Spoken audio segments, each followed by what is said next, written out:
हिमालय में बसा कालीधानी गांव बाहर से शांतिपूर्ण दिखाई देता था, लेकिन इसके भीतर एक भयावह रहस्य दफन था। इस गांव के कुछ परिवार एक सीक्रेट ग्रुप का हिस्सा थे जो पीढ़ियों से राक्षसों की पूजा करता था। इनकी पूजा का उद्देश्य था काली शक्तियों को उजागर करना, चाहे इसके लिए उन्हें इंसानों की ही बलि क्यों ना देनी पड़े। गांव के बाहरी इलाके में एक पुराना खंडर जैसा घर था जिसे लोग भूतिया हवेली कहते थे, लेकिन कुछ गिने चुने लोग ही जानते थे कि इस हवेली के अंदर क्या होता है। हर अमावस्या की रात हवेली के बेसमेंट में एक रिचुअल होता था जिसे आत्मा साधना कहा जाता था। इस अनुष्ठान में एक निर्दोष व्यक्ति की बलि दी जाती थी ताकि राक्षसों को प्रसन्न किया जा सके। आर्या एक 10 साल की मासूम लड़की जो गांव के बाहर के एक रहस्यमय लड़के के साथ खेला करती थी। यह लड़का हमेशा उसे किसी सुनसान जगह पर मिलता था। उसकी आंखों में एक अजीब सी चमक थी और उसकी बातों में एक खौफनाक गहराई थी। आर्या को यह लड़का अजीब तो लगता था, लेकिन उसने कभी सवाल नहीं किया। एक दिन उसकी माँ ने उससे पूछा, आर्या, ये नया दोस्त कौन है? मैंने उसे कभी गांव में नहीं देखा। आर्या ने मुस्कुराते हुए जवाब दिया, माँ, वह मेरे सबसे अच्छे दोस्त हैं। वह हर बार मुझे कुछ नया सिखाते हैं। आर्या की माँ को उसकी बातों में कुछ अजीब तो लगा, लेकिन उन्होंने इसे नज़रअंदाज कर दिया। उन्हें क्या पता था कि उनका मासूम बच्चा एक अंधेरे जाल में फंस रहा था। आर्या का व्यवहार दिन ब दिन बदलता जा रहा था। वह अब अक्सर रात में उठकर किसी से बातें करती रहती, मानो कोई अदृश्य शख्स उसके साथ हो। कभी वह एक कोने में बैठकर मिट्टी में कुछ खींचती रहती, जैसे कोई प्राचीन चिन्ह बना रही हो। उसकी माँ ने उसे कई बार टोका, पर आर्या हमेशा कहती, माँ, मैं अपने दोस्त के लिए एक खास खेल खेल रही हूँ। एक रात आर्या के पिता ने उसे छत पर अकेले बैठे हुए देखा। उसकी आंखें आसमान की ओर थी और उसके होठों से कोई अनजान भाषा निकल रही थी। जब उन्होंने उसे आवाज़ दी तो वह बिना कुछ कहे उनकी ओर मुड़ी। उसकी आंखों में वही अजीब सी चमक थी जो उसके रहस्यमय दोस्त के आंखों में थी। अगली सुबह आर्या की माँ ने उसे मंदिर में जाने के लिए कहा, लेकिन आर्या अचानक चिल्लाई, मुझे वहाँ नहीं जाना। मेरे दोस्त ने कहा है कि वहाँ जाने से सब खराब हो जाएगा। आर्या के माता पिता अब चिंतित थे, लेकिन समझ नहीं पा रहे थे कि यह सब क्या हो रहा है। अमावस्या की रात को जब गांव में अंधेरा छा गया, उस रात आर्या के माता पिता किसी काम से बाहर थे। आर्या अपने कमरे में अकेली थी। तभी दरवाजे पर अचानक दस्तक हुई। उसने दरवाज़ा खोला और देखा कि गांव के कुछ पुरुष खड़े थे जिनके चेहरों पर अनजान नकाब थे।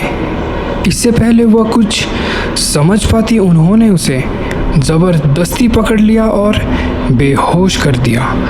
जब आर्या होश में आई तो उसने खुद को एक अंधेरे कमरे में पाया।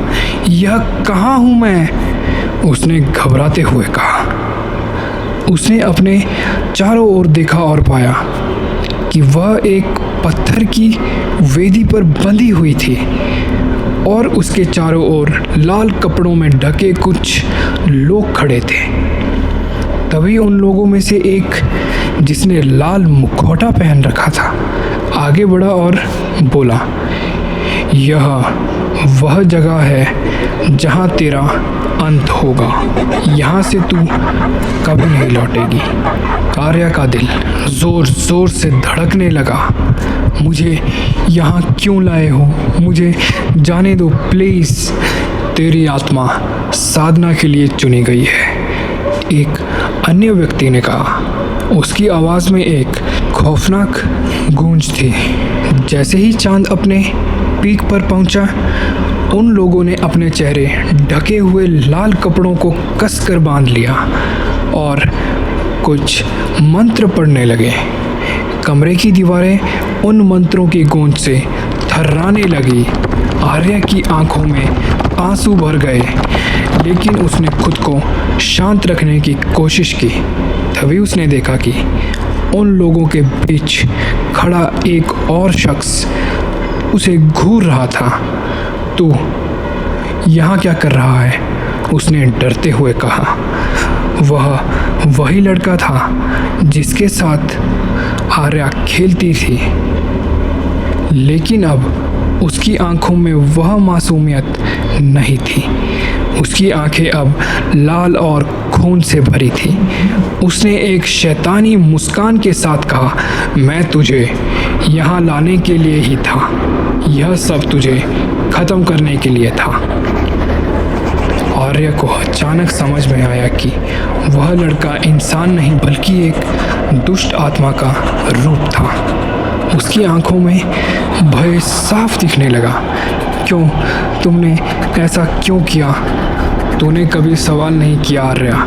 तुझे पता होना चाहिए था कि अजनबियों से दोस्ती नहीं की जाती। उसने एक घिनौनी हंसी के साथ जवाब दिया। मंत्रों की आवाज़ अब और तेज़ हो गई थी। आर्य की सांसें तेज़ हो रही थी, लेकिन वह बेबस थी। तभी समूह के मुखिया ने एक बड़ा काला चाकू निकाला जो आग में तपाया जा चुका था।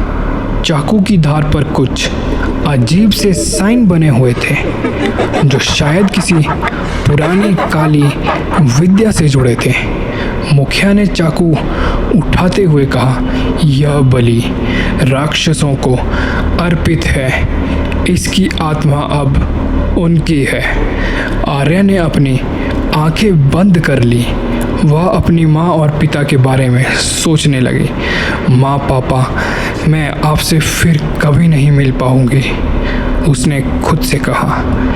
जैसे ही चाकू उसके गले में चला, वह दर्द से चीख पड़ी। उसकी चीख इतनी भयानक थी कि दीवारें थर्रा गई, लेकिन चीखें जल्द ही थम गई और कमरे में अचानक से एक अजीब सी शांति छा गई। बेसमेंट की दीवारें अब खून से लथपथ हो चुकी थी और कमरे में एक गहरी भयानक शांति फैल गई थी। उस सन्नाटे को अचानक एक गहरी तेज खौफनाक हंसी ने तोड़ा। यह डीमन की हंसी थी जो रिचुअल की सक्सेस पर प्रसन्न था। उन लोगों ने आर्य की लाश को पत्थर के बक्से में बंद कर दिया और वहां से निकल गए। लेकिन जैसे ही वे बाहर निकले, हवेली के अंदर कुछ अजीब होने लगा। दीवारें धीरे धीरे खुद ब खुद हिलने लगी। कमरा अचानक से गर्म होने लगा और एक भयानक स्मेल फैलने लगी। एक मेंबर ने डरते हुए कहा, यह क्या हो रहा है? हमने तो बस अनुष्ठान किया था। यह राक्षस की उपस्थिति है, मुखिया ने घबराते हुए कहा। हमने जिसे बुलाया है वह अब यहाँ है। कमरे की दीवारें अब कांपने लगी और उनके अंदर से खून निकलने लगा।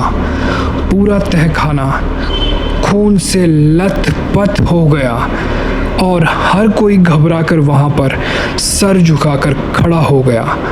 लेकिन इससे पहले कि वे बाहर निकल पाते, कमरे की दीवारें बंद हो गई और एक भयानक आवाज़ गूंजने लगी, तुमने मुझे बुलाया, अब मैं तुम्हें नहीं छोड़ूंगा।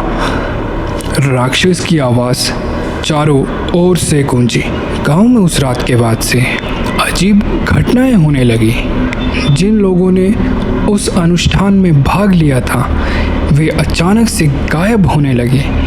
गांव के लोग अब कहते हैं कि वे उन लोगों की भूतिया परछाइयाँ रात में देख सकते हैं जो अब इंसान नहीं रहे। उनके चेहरों पर डरावनी मुस्कान और आंखों में लाल चमक होती थी। आर्या की आत्मा अभी भी उस तहखाने में कैद थी। वह लड़का जो उसे यहाँ तक लाया था अब भी गांव के बाहर कहीं छिपा हुआ था, अपने अगले शिकार की तलाश में। कहा जाता है वह सीक्रेट ग्रुप आज भी अपने रिचुअल्स के लिए बलि की तलाश करता रहता है। उनकी काली इच्छाओं की छाया आज भी गांव में मंडराती है। गांव के लोग अब उस पुराने घर के पास भी फटकते नहीं, लेकिन रात होते ही उस घर के अंदर से कभी कभी एक चीख सुनाई देती है जो शैतानी ताकतों की याद दिलाती है, जो आर्य जैसे मासूमों को बलि चढ़ाती है।